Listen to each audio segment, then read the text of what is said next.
pleased to have Louise Winstanly with us this afternoon. She is an attorney who received her law degree in London from the Guildhall University and a master's in bioethics from Union Graduate School. Is that also in London? No, that's in Schenectady, upstate New York. Okay, very good. And she lived for 9 years in Japan, which was a wonderful experience for her, not only associated with a law firm there, but also working with the Tokyo American Club, and was also president of the Japan Foreign Women Lawyers Association. That must have been quite an experience for her. At the present time, she is associated with the UNC Gilley School of Public Health. She is represented on the UNC Institutional Review Board, the Hospital Ethics Committee, and the UNC Global Health Advisory Council. So welcome, Louise. We're very happy to have you. Thank you very much. Well, good afternoon, everybody. I know this time is always the hard time to speak. I know you probably had enough carbs, and I'm hoping we're not lull too much into some euphoria. But hopefully I will interest you enough to stay awake and try and get you involved in a discussion about ethics. Just briefly, I'm sure you can hear by my accent, I'm not from the United States. I was born in South Africa and I lived in the United Kingdom, and as you heard, Japan, and now very happily here in South Carolina. So if there's anything you don't understand, please just stop me and I will try and rephrase or say a different word that maybe is more applicable to you. Where is South Africa? Johannesburg. So I was asked here today, and I'm delighted to be here, and thank you for having me. I'm going to base my talk on two tracks. So clinical ethics, because I noticed most of you are in practice today, so we're going to look a little bit at the 101 of clinical ethics, and also I'm going to look at organizational ethics, because this is a physician leadership conference, and these days these two aspects are melding quite well and becoming very important, particularly the organizational ethics, as you work your way through the system and institutions here in the US. So, well, what is ethics?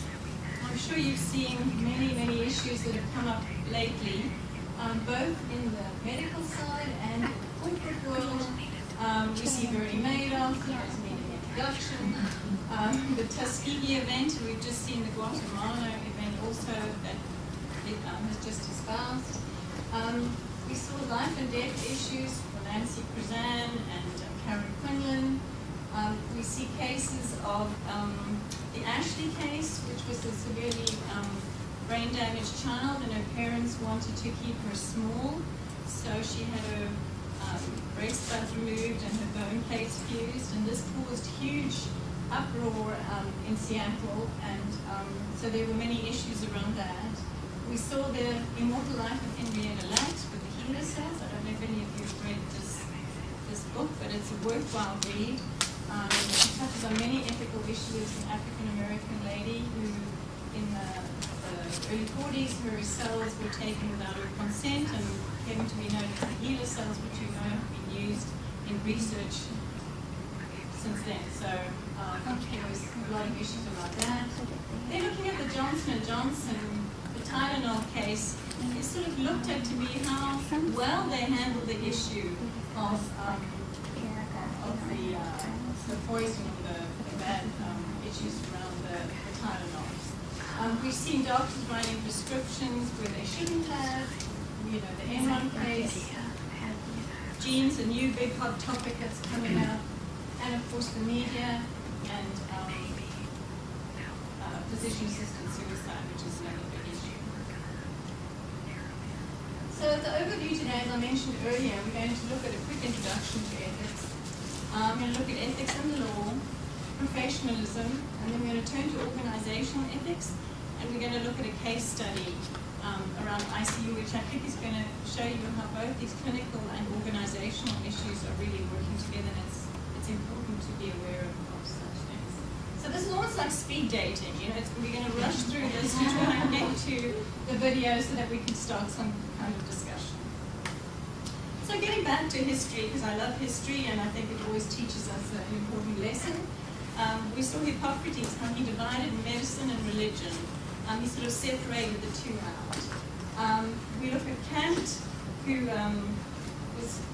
his philosophy was about doing the right thing, and we saw the AMA coming through with a code of ethics in the 19th century. In the 20th century, we saw Rawls, who was very much about social justice, and the Nuremberg Code post-Nazi Germany.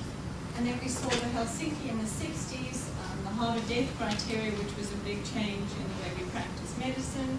And Beecher, who wrote articles on how many mishaps that were happening in research in the United States, even well in the 60s, post-Nazi Germany. And then we saw the Valmont Report. Patients' Bill of Rights started coming to the fore in the 70s. And then today, we have the issues of the Oregon Death with Dignity Act, and how we're moving to a new system of health care that is, I'm sure, very much part of your discussions as well. So, ethical schools of thought. We look at consequentialism, which determines the actions that are determined and justified by consequences and the outcomes. The good of the activities evaluated based on whether immediate harm is balanced with future benefits. So a good example of that is triage in the emergency room. So you treat the most seriously ill, or the ones that are dying, you treat last, right? So you help as many as you can under this principle of consequentialism. And then we look at deontology, which is based your decision-making on individual motives and morals rather than consequences, and examine the significance of the actions themselves. So another example here that fits well into that is the Jehovah's Witness. So they're very much driven by deontology. And then we have virtue ethics, which are character-based, the base of a good person. Many people say the doctor should have virtue. You should practice with the goodness of your heart, which we know you will do. And incorporates the elements of theology and deontology. It's a holistic approach to solve ethical dilemmas. And this is where integrity is very important. So all these principles or schools of thought help you in making decisions when you come across ethical issues in your daily work. Of course, we look at Beecham and Childress, which is another school of thought, which is one of the main ones, the principlism, and the 4 ethical principles, which I'm sure you all know pretty well, which is the autonomy as self-rule, beneficence is acting in the patient's best interests, you minimize the harms and burdens, non-maleficence, first do no harm, and you have your distributive justice and procedural justice. Often there's conflict between autonomy and beneficence. So think if you have an anorexic patient and she's deciding, she's asserting her autonomy and she's saying, I don't want to be fed. But you know that beneficence, you're going to be acting in the patient's best interest. So sometimes you have these conflicts that often you need to work through. So I just thought this was a great quote before we segue into our next section. So you can't write enough laws to tell us what to do at all times every day of the week. We've got to develop critical thinking and critical reasoning skills of our people, because most of the ethical issues that we deal with are in the gray areas. And I think this is very, very important, especially as you go out as leaders into the community. So our interface of ethics and law. So what is ethics? Ethics is the ought to, right? It's the identification of values and what ought to be. Law is the have to. It's the expression of values and social rules in society. And then you get risk management, which is a choice. So what does management do? You know, it's a choice to reduce potential liability. And here you can see, I think at the bottom, how ethics plays a part in this. And they all play a part. They all sort of interlink and match. So nothing is exclusive. Everything should be considered together as you think about going forward. So, and law is always the minimum standard. Ethics takes on from where law leaves off. So I wanted to show you this example of where policy, law, and ethics are in action. And we had something here in North Carolina just a few years ago with the death penalty, where physicians were required to be present at executions, and the North Carolina Medical Board made a statement where they didn't want physicians to be present. They took the position that participation in capital punishment is a departure from the ethics of the medical profession. I think that's quite profound, that when a society comes out and makes a statement about what the ethics of the profession are. There's always this conflict often between law and ethics. One of the big ones is abortion. We have financial conflicts. So we have a patient in a hospital. There's no law that says, there's no law that says you cannot pursue and get the funding from this patient. But is it the right thing to do? Do we go and take somebody's house away from them? Even though there's no law to say that we shouldn't do it. We also have mental health laws. Again, where the autonomy of that patient protects them from treatment. And many of the psychiatrists are thinking, well, maybe we should be overriding and be treating some of these patients. So what do we do there? And then there's also the sterilization of teenagers. So mentally retarded teenagers, a mother comes in and says, I want you to sterilize my daughter.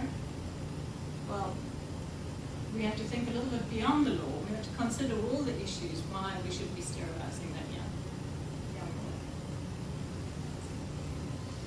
So ethical frameworks require critical thinking. And I really like this slide because I really think it makes us think about what it is and what we do and how we go about addressing certain issues. So it's the purposeful self-regulatory judgment which results in interpretation, analysis, evaluation, and inference. So you need the attributes, your processes of your own personal experiences and knowledge, and then you can incorporate that into your daily decisions. This is very much similar, but I know you have this in your practice, so you can always refer back to this. This is by Shamu and David Resnick, of a way to solve and approach an ethical dilemma. And I always think it's great to have some kind of framework to work from. So, state the problem, collect relevant information, who are the stakeholders, is it going to violate the law, yes or no? Would the acts violate our institutional policy, yes or no?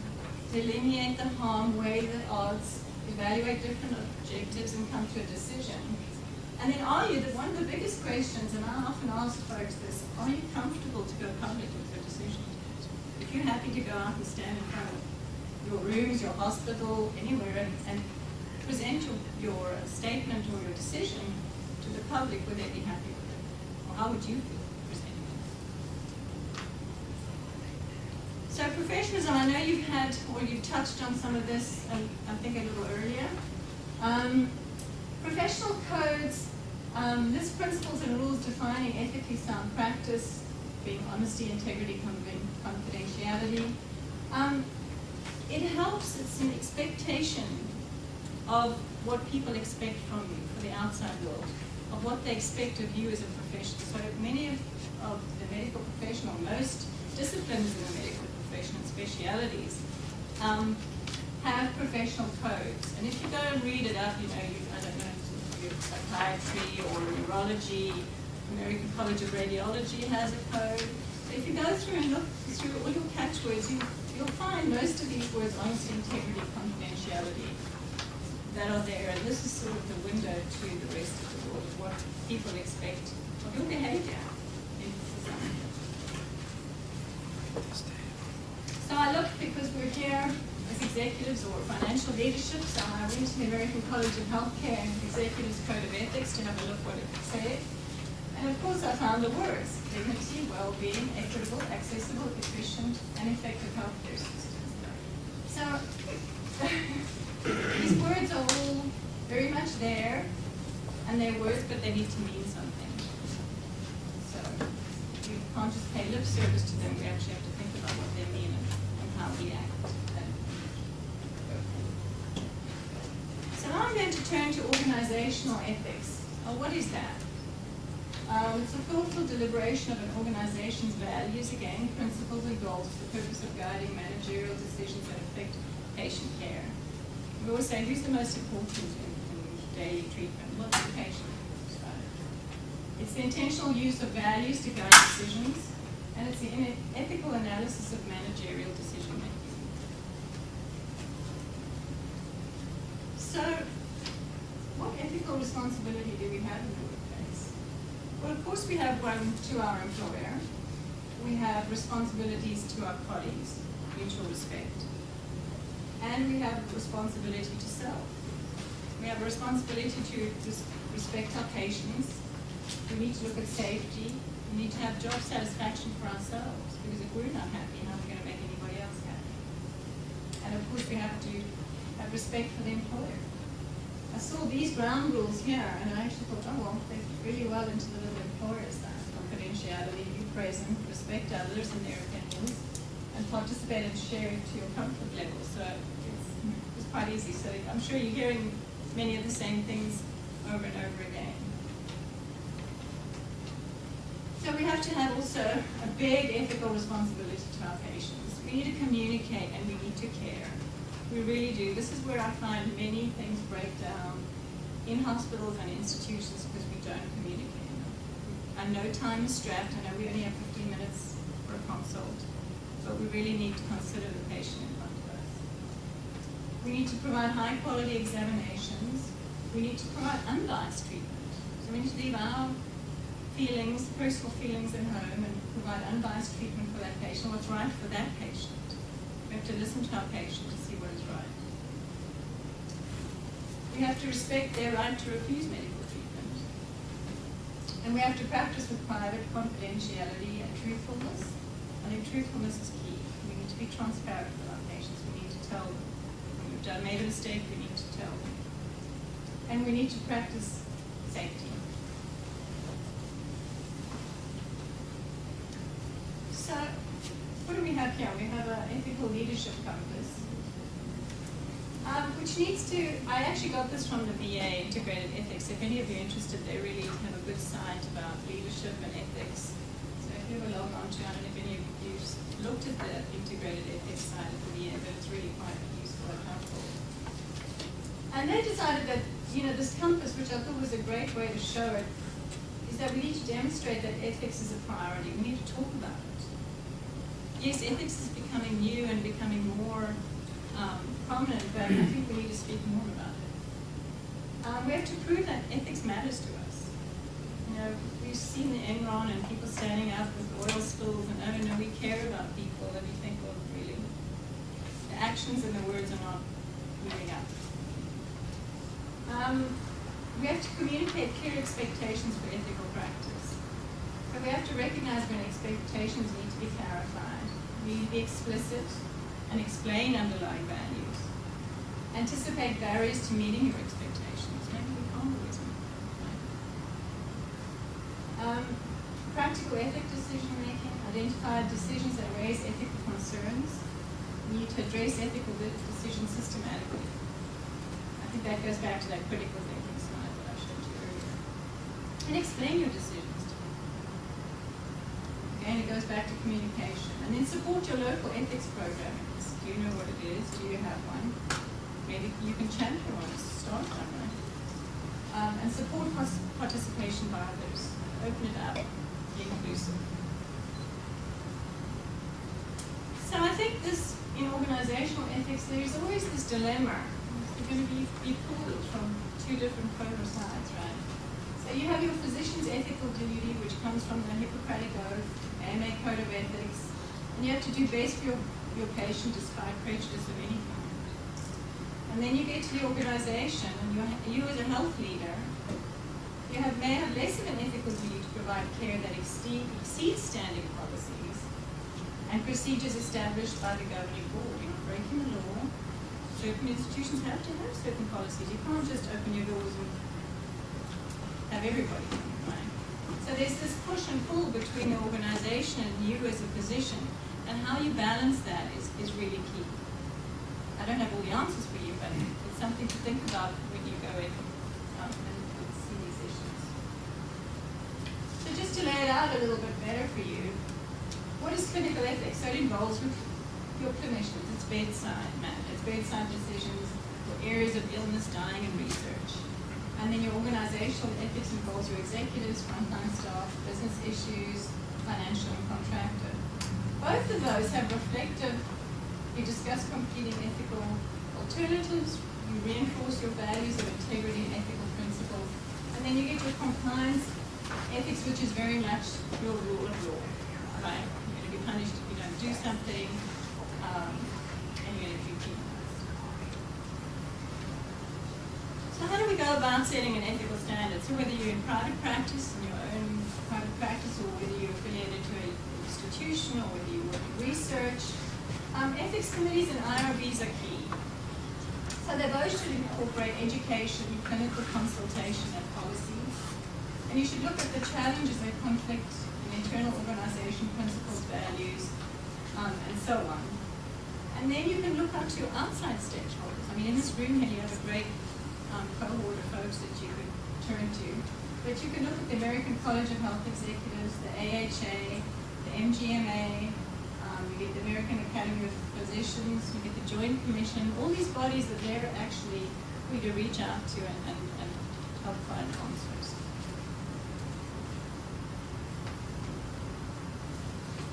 So what is the current climate right now?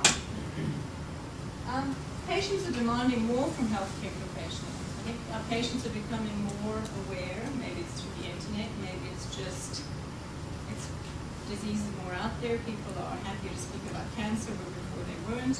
And I think patients are becoming more demanding. Government and third-party payers are tightening control on reimbursement, length of stay, and allocation of resources. And then there's tension between demands for health services and profit margins, and pressure on health professions to achieve cost reductions, increase revenues, and enhance quality of care. So you can't just go and order every single test you want. I mean, maybe you'd like to, right? But it's not so easy anymore. So maybe it's becoming more difficult to practice morally while meeting all these other health profession standards of care and organizational demands. So I think these ethical issues are not always the easiest to ameliorate or deal with, but I think it's necessary that you are aware of them so that you can move forward and have constructive discussions. So do we have any common misconceptions? I think there are many out there. So ethics, the myth is about identifying wrongdoing or misconduct. Well, it really considers what's right or what should be done in the face of uncertainty. It's about following your conscience or gut. No, it really involves some analytical thinking. Many people at some institutions say, oh, well, ethics is easy. It's really easy to do. You just discuss it. But it really does require some analytical reasoning and thinking. It's a matter of personal opinion. Well, many ethical practices are clearly defined and widely accepted.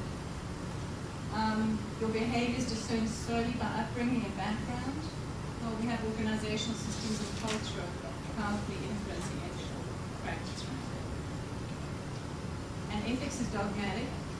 Well, no, not at all. Ethics is a form of reasoning and needs to take into account varied points of view. So your Jehovah's Witness or your teen, your pregnant teen. You have to, be aware of all these different aspects. So we need to share our decisions with patients. We need to look at ethical practice in end-of-life care, which I think we know is one of our big issues today. The majority of dollars are spent in the last few years of life. So that is key. We need to look at patient privacy and confidentiality. We need to be professionals in patient care. We need to look at resource allocation. None of us like to speak about it. Nobody does. But it's a reality. We need to be ethical in business and management. It just doesn't stop at the patient. It needs to go right the way up. And we need to be ethical in research and in the everyday workplace. So we're getting to the ICU clip. So just before I show that, I think this clip is going to show that almost the ICU is a great spot where everything comes together and boils together. So it's the vortex of ethic, legal, institution, and public policy dilemmas. Ethical dilemmas arrive with the reaching and children. Those are the principles, the core principles that I showed you earlier. which guide clinicians and managers, are often in conflict with the autonomy and your beneficence. And gatekeeping in ICU involves end-of-life decision-making that raises the following issues: medical futility. As I'm sure you know, it was the F word not so long ago. Nobody wanted to mention it. But the literature is starting to talk about futility more and more and more. So it's something we need to look at. I know our institution doesn't have a futility policy, and it's something we're going to look at, whether other institutions are starting to look at it, and we're going to look at that. And then you need to look at patient autonomy, advanced directives, quality of care, triage, and rationing. And then this raises all the managerial, public policy, and ethical issues that I'm sure you'll be discussing today and yesterday. So, yes.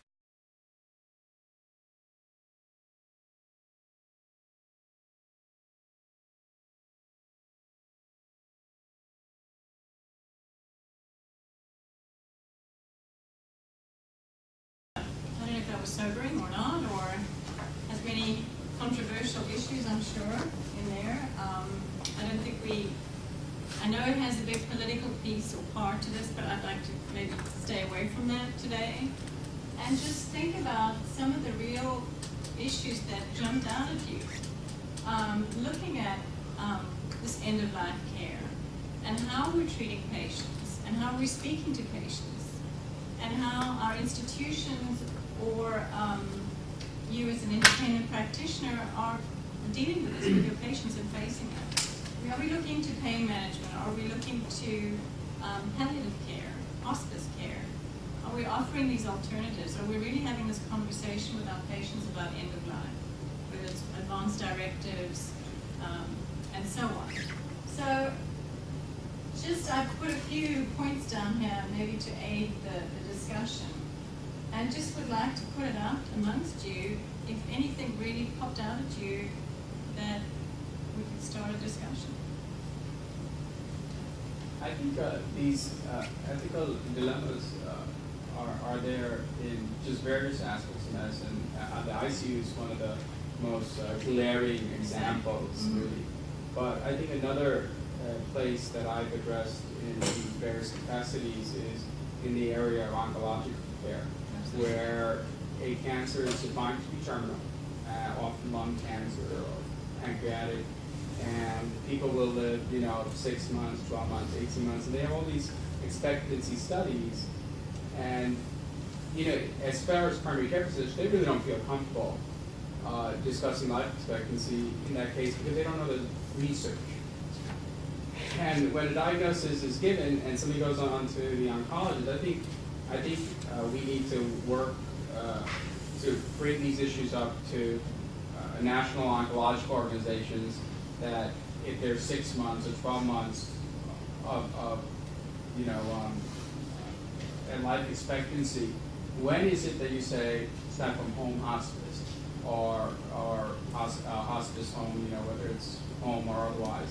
And I think there's a huge a huge aspect of dignity of life in the last few months that really is pressing in that arena in and of itself. I think that is the largest arena, more than any of these other arenas, as a single entity. Yeah, I think we see it a lot, where I think illness trajectory, we're bad prognosticators. We cannot say tomorrow you're going to be dead, right? It's impossible to do. But I think it's worthwhile to think about the illness trajectory and to try and plan it out and to discuss the values of the patient. If you have an 80-year-old that is really not well already and has cancer, and you're putting them on a research protocol, and maybe it's going to extend their life by a month or maybe 2 weeks, and in those 2 weeks the patient is not living as they wanted to live. We've often had them turn around and say, I really didn't know I would be so sick. I really didn't know that my quality of life would be so bad. I just want to go home. And I think we forget that. Yes, research is important, and we often see that as physicians. Yes, we want to keep people alive, but I think, or people, there's always this chance of a cure, right, or a better life. But I think we have to weigh up the values of the person and what is important for that person themselves. Is it important for them to go home and be around loved ones and have some quality and dignity versus being in a research protocol, 85 years old and weak and really not well. And I find a lot of our nurses are very conflicted with that. They feel this real sadness sometimes at this issue, and it's very hard. Just this week, an 80-year-old who had a heart attack this summer, obviously my patient, and he has ejection fraction 30-35%, asymptomatic. And there are these trials about MADID1 and MADID2. The cardiologist is here, if you could speak on it. But he asked me, Dr. Tell, the cardiologist told me that my ejection fraction is 30-35%, that he'd be putting in a pacemaker. He said, what do you think? I said, well, you know, I've gone to the actuarial tables. I'm no actuarian, but we probably have another 5 years to go. The question is, you know, how do you want to die? Do you want to have a massive heart attack, or do you want to end up with Alzheimer's or something else? And he was comfortable with himself, so I could speak like this. And I said, that decision will be between you and your cardiologist, because they're the experts on. I said, what you want to ask is, for every pacemaker placed, or how many pacemakers do they have placed to save one life? And then take into account $25,000 a year and how you want to die. And he was comfortable with that. He said, what would you do? I said, I wouldn't have my pacemaker at 80, because I'm looking forward to the heart attack as means are going.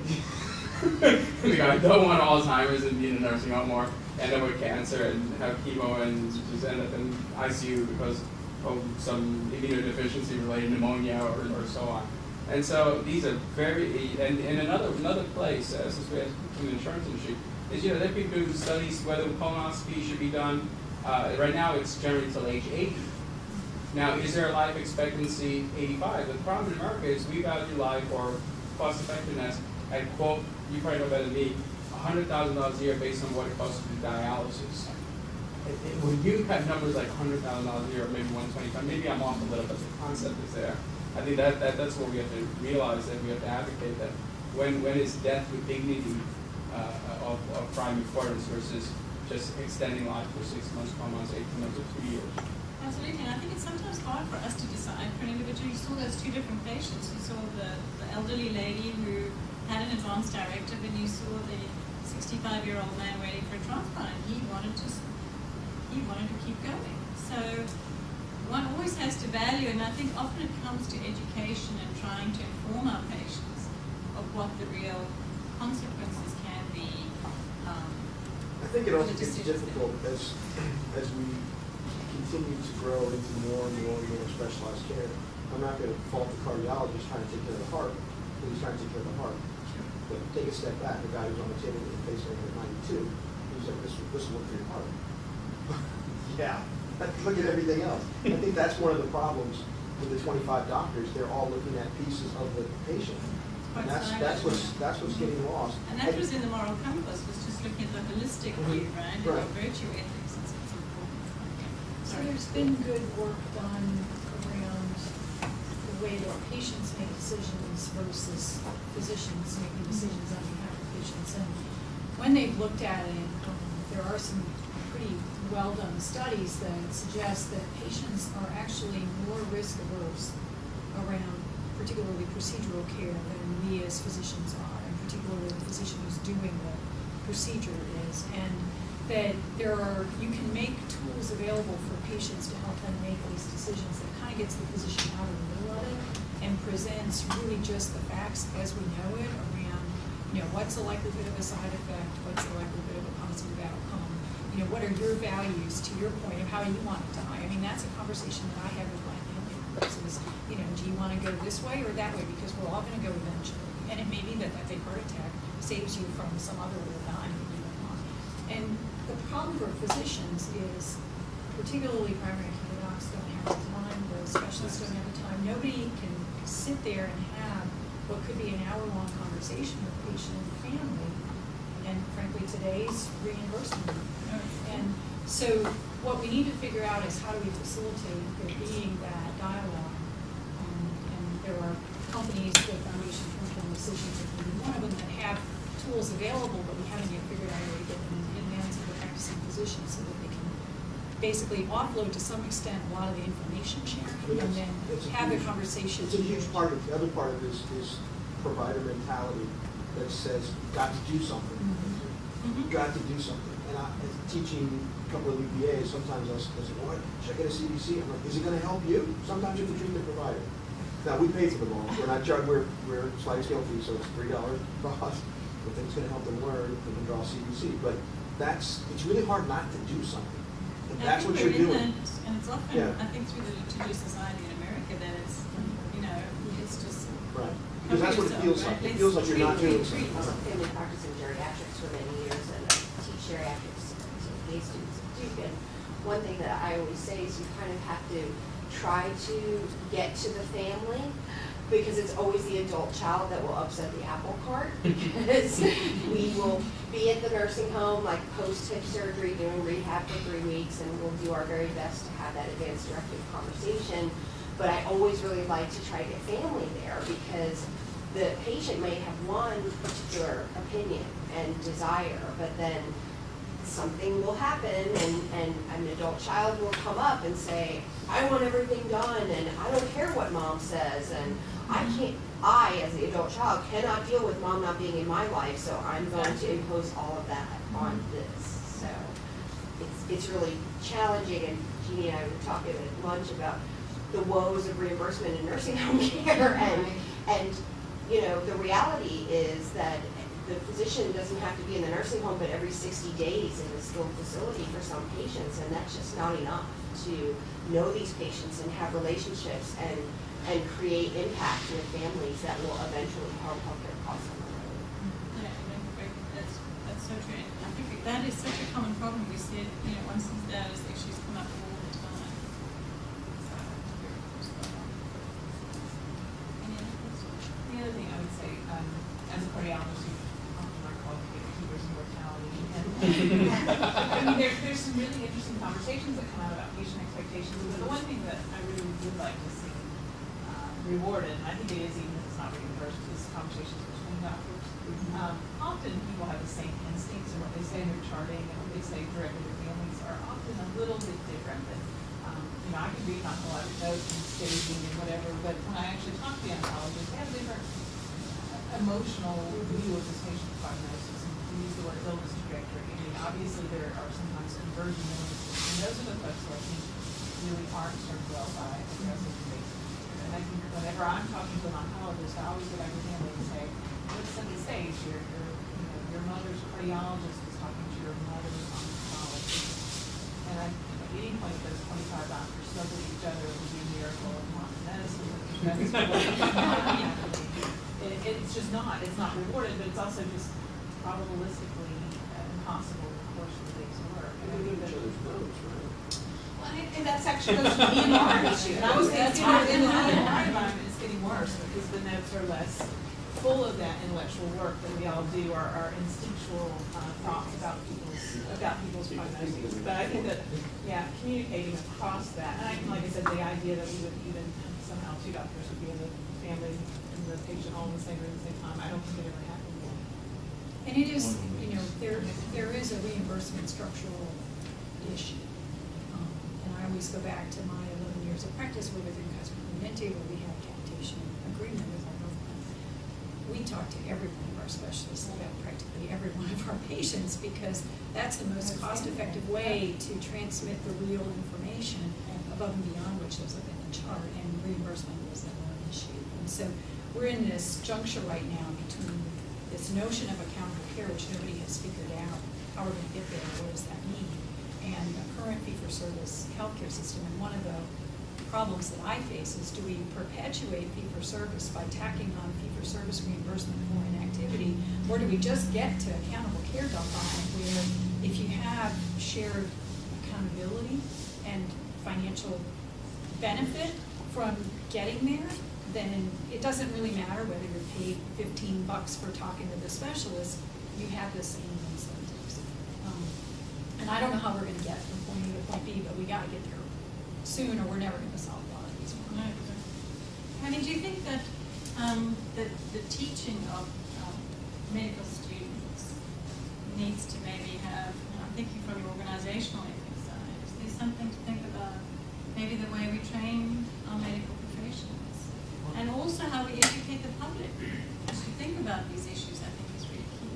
I think it really starts with Hippocratic Oath, that while the intentions are good, do no harm. When you are giving chemo, by default you are doing harm in order to extend life.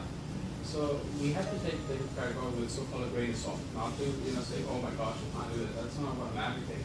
But there has to be something said for in an age where today, what you did not have in whatever 400 BC, all the you didn't even have antibiotics. And so at that time it was easy to say, yeah, we must do everything and anything. There was hardly anything you could do but go to bloodletting.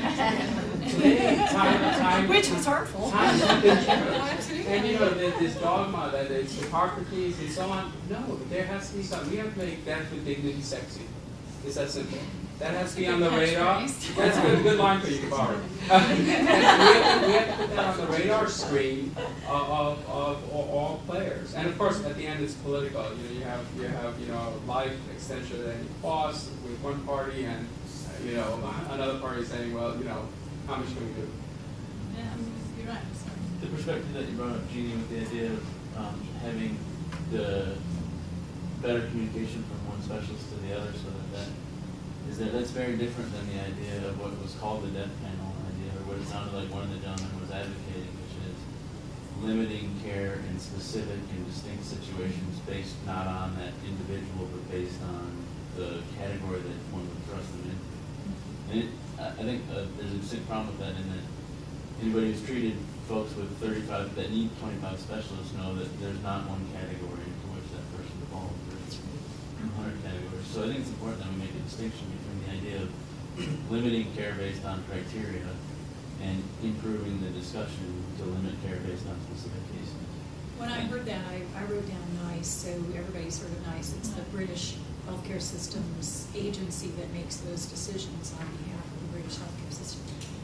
My own personal bias is that if we collectively as physicians took leadership on this and solved the however many billion-dollar problem we have of really inappropriate care and disconnected care and care that probably our patients wouldn't want if they really understood what they were getting at the end of life, and we wouldn't need a quote-unquote death panel to make those decisions for us, and there might actually be an 85-year-old person who legitimately would benefit from dialysis because they're so healthy that they would get another couple of years of quality life out of that. But the risk that we run by abdicating taking that problem on is that somebody will say 85 is the cutoff, and above that thou shalt not. And I don't think that's the way we really want the decisions made. Because I'm sure we would all agree there are 52-year-olds that are significantly less benefited by dialysis than 80-year-olds. Exactly. I mean, that's what I say, it depends very much on the individual, right? Which is very hard sometimes to do. Which is hard to regulate. And there's 300 and whatever million individuals. And there's not a bucket that any one person falls into. The other thing that I'll say is that my wife and I have experienced in 3 medical schools in the last 10 years, and all of them have a heavy emphasis on ethics and end-of-life care. So, and it's an N of 3, but this certainly is across the country. So, yeah, that's right. Yeah, that's good. So in another 25 or 30 years, it should become the standard. Yeah, I think there'll always be ethical dilemmas the way technology is moving. So I think it's always important just to be maybe aware and systematic in our thought process when we approach things. I mean, I heard the other day about CF patients, pediatric CF patients, that are on ECMO waiting transplant. Now, I was quite shocked when I heard this because it's a very difficult issue because here you have this young child almost on a treadmill trying to get herself to qualify for transplant. She may have had an infection that, ECMO is helping with it. So here she's on a bicycle, she's attached to ECMO, and her whole system is going, and may not qualify if she doesn't become qualified for the transplant and her infection doesn't disappear. So here you have this young person on an ECMO, and after 30 days you're going to have to say, well, sorry. So here you have this person living and breathing, feeling quite fit on a treadmill, and tomorrow you're going to turn off the machine, right? That's the end of it. So, and it's happening today, and it's something that we have to think about. Yes, technology is great, but I think we really have to, and if you offer it to that patient, I'm sure at that moment they say, yes, please do everything you 12 years old, gee, I'm going to try everything right. But it's very personal, and how do we work through those issues to make things better, really justify it? Yeah, I felt like my medical training was absolutely lacking in ethics.